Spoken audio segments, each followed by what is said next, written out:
Hello friends, I am Sanket. Welcome you all to another video of this playlist. Make sure that you have watched our previous video.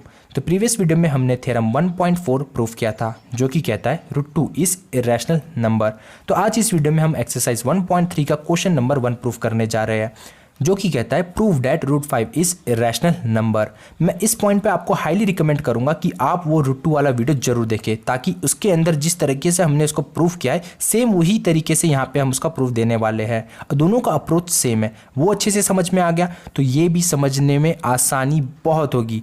तो चलिए बढ़ते इसके proof की तरफ। तो यहाँ पे मैं आपको पहले कुछ चीज़ें बता देना चाहता हूँ। अगर आपको कुछ चीज़ें पता है तो इसका प्रूफ आपको डेफिनेटली बहुत अच्छे से समझ में आएगा। तो सबसे नंबर 1 जो आपको पता होना चाहिए, definition of rational number. Rational number. Number 2 आपको पता होना चाहिए को प्राइम नंबर किसे कहते हैं। और नंबर 3 जो कि बहुत ही इंपॉर्टेंट है, आपको पता होना चाहिए एक थ्योरम जो कि यहाँ पे यूज़ करने वाले हैं। वो थ्योरम क्या कहता है, अगर आपके पास प्राइम नंबर p है वो कंडीशन कब ट्रू है, जब प्राइम नंबर होना चाहिए। प्राइम नंबर के लिए ही ट्रू है। वो प्राइम नंबर क्या कर रहा है, वो प्राइम नंबर एक नंबर के स्क्वायर को डिवाइड कर रहा है। ठीक है, तो ये क्या कहना चाहता है थ्योरम, आपके पास एक प्राइम नंबर है और वो एक नंबर के स्क्वायर को डिवाइड कर रहा है। तो इस थ्योरम से आप बोल सकते हो कि वही नंबर क्या करेगा, उस नंबर के बेस फॉर्म को डिवाइड करेगा। ठीक है, तो एग्जांपल के तौर पे इसको आप ऐसा समझ सकते हो, मान लो मेरे पास प्राइम नंबर है 5 जो कि डिवाइड कर रहा है 10 के स्क्वायर को, क्योंकि हमें पता है 10 का स्क्वायर कितना होता है 100 और 5 10 के स्क्वायर को डिवाइड कर रहा है। तो by using this theorem we conclude that कि यही 5 क्या करेगा, उस नंबर के बेस फॉर्म को भी डिवाइड करेगा जो कि है 10, जो कि ट्रू है। क्यों ट्रू है, क्योंकि ये थ्योरम ट्रू है। ये थ्योरम सिर्फ प्राइम नंबर के लिए ही ट्रू है। अगर कोई और प्राइम नंबर आप ले लो, एग्जाम्पल के तौर पर आप 5 की जगह पे 4 रिप्लेस करो, देखो ये थ्योरम ट्रू नहीं होगा because 4 is not a prime number. तो चलिए आपको ये बेसिक टर्म्स पता होने चाहिए। को प्राइम सिंपली क्या होता है, अगर आपके पास दो नंबर है और उन दोनों के नंबर के बीच में उनका हाईएस्ट कॉमन फैक्टर या फिर इसे ग्रेटेस्ट कॉमन फैक्टर डिवाइजर नाम से भी जाना जाता है, वो आना चाहिए 1। बेसिकली उनके बीच में कॉमन फैक्टर सिर्फ 1 आना चाहिए। अगर 1 के अलावा कुछ और आया तो वो नंबर प्राइम नंबर को प्राइम नंबर नहीं होते हैं। और रैशनल नंबर तो सभी को पता है जो कि p/q फॉर्म में होना चाहिए, q 0 नहीं होना चाहिए और p और q नंबर बेसिकली इंटीजर्स होने चाहिए। ये कुछ 3 ऐसे बेसिक टर्म्स है जो आपको पहले से पता होने चाहिए। अगर ये पता है तो इसका प्रूफ आपके सामने कुछ नहीं है। तो चलिए बढ़ते हैं इसके प्रूफ की तरफ। तो देखते हैं इसका प्रूफ। हम इसका प्रूफ करने वाले हैं bye using the method of contradiction. Proof करने के बहुत तरीके हैं, जो उसमें सबसे पॉपुलर तरीका है मैथमेटिक्स में जहाँ हम यूज़ करते हैं वो है प्रूफ बाय कॉन्ट्राडिक्शन। हम लोग इसमें क्या करते हैं, हम जो अज्यूम करते हैं वो गलत अज्यूम करते हैं। यहाँ पे हमें क्या गिवन है, √5 एक इरेशनल नंबर हमें प्रूफ करना है। तो हम अज्यूम करेंगे कि √5 एक रैशनल नंबर है। तो यहाँ पे हम अज्यूम करने जा रहे हैं, हम मान के चल रहे थोड़ी देर के लिए, जो कि पॉसिबल नहीं है हमें पता है, बट फिर भी हम मान के चल रहे हैं। अज्यूम डैट √5 क्या है, एक रैशनल नंबर है। √5 is rational number. Rational number.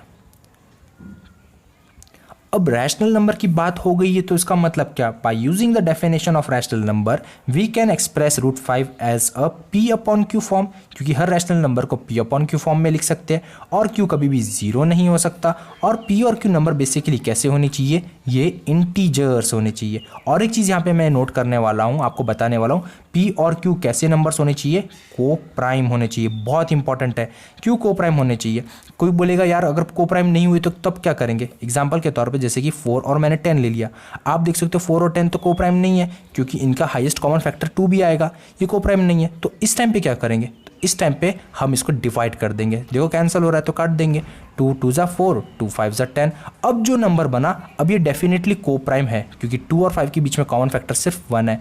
तो बेसिकली हमें जो भी आप रैशनल नंबर लोगे वो डायरेक्टली को प्राइम हो सकता है। अगर को प्राइम नहीं हुआ तो काटने के बाद वो डेफिनेटली को प्राइम बनने ही वाला है। इसीलिए ये स्टेटमेंट लिखना बहुत जरूरी है कि p और q कैसे नंबर हो जाएंगे, को प्राइम हो जाएंगे। अगर को प्राइम नहीं हुए तो कैंसिल करने के बाद वो तो को प्राइम पक्का बनने वाले हैं।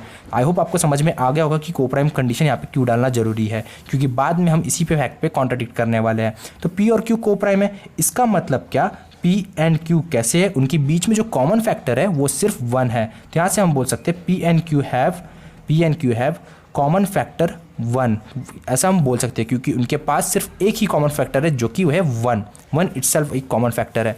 तो चलिए आगे बढ़ते हैं। अब हमारे पास हमने ये लिया √5 इज इक्वल टू p/q। हम क्या करेंगे, स्क्वायरिंग बोथ साइड कर देंगे। यहाँ लिख देते हैं squaring both side, squaring both side. अब देखिए √5 का स्क्वायर कर देंगे और यहाँ पे हमारे पास p अपॉन q का होल स्क्वायर कर देंगे। √5 का स्क्वायर होता है सिंपली 5 और यहाँ पे p स्क्वायर हो जाएगा और यहाँ पे आ जाएगा q स्क्वायर। अब q स्क्वायर यहाँ पे डिवाइड हो रहा है, वहाँ जाएगा तो 5 के साथ मल्टीप्लाई हो जाएगा, तो 5 into q square which is equals to p square. हमें ये मिल गया जो कि बहुत इंपॉर्टेंट है और इसे हम कह देंगे इक्वेशन नंबर 1।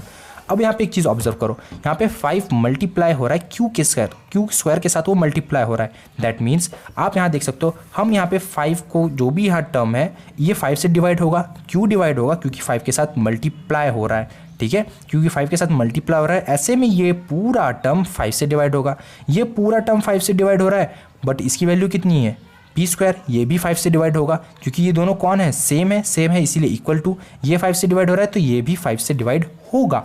तो यहाँ से हम कंक्लूजन दे सकते हैं कि 5 डिवाइड्स p स्क्वायर, क्योंकि 5 इसको डिवाइड कर रहा है तो 5 इसको भी डिवाइड करेगा क्योंकि दोनों इक्वल है। 5 p स्क्वायर को डिवाइड कर रहा है, यहाँ पे हम वो थ्योरम यूज़ करेंगे जो कि मैंने आपको बताया था, जो कि बहुत इंपॉर्टेंट है। वो p यहाँ पे प्राइम नंबर एक 5 है और जो कि एक नंबर के स्क्वायर को डिवाइड कर रहा है। By using that theorem we conclude that 5 divides p, 5 किसको डिवाइड करेगा, p को डिवाइड करेगा। अब देखो 5 p को डिवाइड कर रहा है तो यहाँ से हम यूज़ कर सकते हैं डिविजन एल्गोरिथम। वो क्या कहता है, अब शॉर्ट में समझा देता हूँ मैं आपको। मान लीजिए मेरे पास एक नंबर है 10 और उसको डिवाइड कर रहा है 2, तो 2 कितने जा 10, 5 जा। That means 10 can be expressed as product of denominator that is 2 into some integer. तो यहाँ पे इंटीजर क्या लूँगा मैं लूँगा यहाँ पे 5 क्योंकि 5 2 जा 10। मान लीजिए 6 divided by 3, by division algorithm we can express this 6 as a product of the denominator जो कि है 3 into some integer। तो सम इंटीजर क्या आएगा, 3 कितने जा 6, 2 जा, इसीलिए यहाँ पे 2 आएगा। अब इस क्वेश्चन में आ जाइए, यहाँ पे p है हमारे पास और उसको डिवाइड कर रहा है 5। By division algorithm we can express p as a product of denominator जो कि है 5 इंटू सम इंटीजर। बट हमें इंटीजर थोड़ी ना पता है, 5 कितने जा p नहीं पता है, हमें यहाँ पता था 3 कितने जा 6, 2 जा, 2 कितने जा 10, 5 जा, बट p कितने जा 5 नहीं पता है ना, इसीलिए कोई एक नया इंटीजर लेना पड़ेगा। वो इंटीजर ले लेंगे k। यहाँ पे हम लिख देंगे p can be expressed as 5 into k where k is some integer। यहाँ पे हमें बताना पड़ेगा कि k क्या है, k is some integer। I hope guys आपको समझ में आ गया होगा कि मैंने ऐसा क्यों लिखा। आप देख सकते हो p की वैल्यू कितनी आ गई, 5k आ गई। अब हम क्या करेंगे, इस p की वैल्यू इस इक्वेशन नंबर 1 में पुट कर देंगे। तो यहाँ पे सिंपली लिख देते हैं पुट इन इक्वेशन नंबर 1। अब जैसे इक्वेशन नंबर 1 में हम पुट करेंगे हमें क्या मिल जाएगा, आप देखिए हमें यहाँ मिल जाएगा 5 into q square, 5 into q square which is equals to p square. But p की वैल्यू कितनी है, 5 इंटू के है और उसका स्क्वायर है, तो 5 into q square which is equals to 5 का स्क्वायर कितना होता है 25 के स्क्वायर। अब देखिए क्यू स्क्वायर 5 मल्टीप्लाई रहा, वहाँ जाके डिवाइड हो जाएगा तो 25 अपॉन 5 इंटू के स्क्वायर हो जाएगा। That means q square is equals to 5 1 जा 5, 5 5 जा 25, 5k स्क्वायर ये मिल गया। अब यहाँ से वही कंक्लूजन देंगे जैसे यहाँ कंक्लूजन दिया था। यहाँ पे आप देख सकते हो ये पूरा टर्म के अंदर 5 है, इसका मतलब ये पूरा टर्म किससे डिवाइड होगा, ये पूरा टर्म 5 से डिवाइड होगा। बट इस पूरे टर्म की वैल्यू कितनी है, ये है क्यू स्क्वायर है, तो ये भी 5 से डिवाइड होगा क्योंकि ये 5 से डिवाइड हो रहा है और ये दोनों बराबर है, इसीलिए 5 भी इससे डिवाइड होगा। तो यहाँ से हम बोल सकते हैं 5 डिवाइड्स, यहाँ से हम बोल सकते हैं 5 डिवाइड्स क्यू स्क्वायर को डिवाइड करेगा। अगर वो क्यू स्क्वायर को डिवाइड कर रहा है अगेन बाय दैट थ्योरम हम बोल सकते हैं 5 उसके बेस फॉर्म को भी डिवाइड करेगा। 5 डिवाइड्स क्यू, ये थ्योरम कब ट्रू है, जब यहाँ पे वो प्राइम नंबर होगा, 5 इज अ प्राइम नंबर। तो हम बोल सकते हैं 5 डिवाइड्स क्यू, 5 क्यू को भी डिवाइड कर रहा है। तो यहाँ पे देखिए इसे मैं कहूँगा कंक्लूजन नंबर 3 और इसे मैं यहाँ पे जो आया इसे मैं कहूँगा कंक्लूजन नंबर 2। कंक्लूजन 2 क्या कह रहा है कि 5p को भी डिवाइड कर रहा है और कंक्लूजन 3 क्या बोल रहा है 5q को भी डिवाइड कर रहा है। That means 5 divides both p and q। ये हमने कहाँ से बोला, by using conclusion number 2 and 3। Conclusion 2 and 3 use करने से हमें ये पता चला। अब 5 दोनों को डिवाइड कर रहा है, इसका मतलब क्या, 5 इज अ फैक्टर बट दोनों को डिवाइड कर रहा है, मतलब 5 इज कॉमन फैक्टर। किसका कॉमन फैक्टर है, p एंड q। अरे भाई साहब हमने कहा p और q का कॉमन फैक्टर सिर्फ 1 है, यहाँ पे हमें क्या पता चल गया कि p और q का कॉमन फैक्टर तो 5 भी है। ऐसा ट्रू है? जी बिल्कुल नहीं, क्योंकि हमने अज्यूम ही किया था कि P और Q कैसे नंबर है, को प्राइम है। को प्राइम है दैट मीन्स उनका कॉमन फैक्टर सिर्फ 1 होगा, 1 के अलावा कुछ नहीं होगा। बट यहाँ तो हमें कुछ और चीज़ देखने को मिल रहा है। यहाँ हमें दिख रहा है कि 5 भी उसका कॉमन फैक्टर है, जो कि गलत है। ये फैक्ट क्यों गलत हुआ? क्योंकि हमने अज्यूम ही गलत लिखा है। हमने अज्यूम क्या अज्यूम किया है कि √5 एक रैशनल नंबर है, वो गलत है। और अगर वो रैशनल नंबर नहीं है तो सही क्या है? √5 एक इरेशनल नंबर है। तो ऐसे ही हम यहाँ पे बोल देंगे। तो बेसिकली ये चीज़ क्या हो गई? ये गलत हो गई। और मैथ्स में गलत को कहते हैं कॉन्ट्रडिक्शन। यहाँ पे हमें बोलना पड़ेगा कि विच is contradiction, which is contradiction. और कभी भी कोई चीज़ गलत होती है तो किस कारण से गलत हुई है वो कारण बताना बहुत ज़रूरी है। इसे हम कहते हैं which is contradiction to the fact that, किस कारण से? टू द फैक्ट दैट, इस कारण से गलत हुआ ना, क्योंकि 5 is a common factor. To the fact that 5 is common factor of P and Q, दोनों का 5 क्या है? कॉमन फैक्टर है। इस कारण से वो गलत हो गया। ये गलत क्यों हुआ? क्योंकि हमने अज्यूम ही गलत किया था। So therefore this contradiction happen because our assumption was wrong. Our assumption was wrong, हमने अज्यूम ही गलत किया है।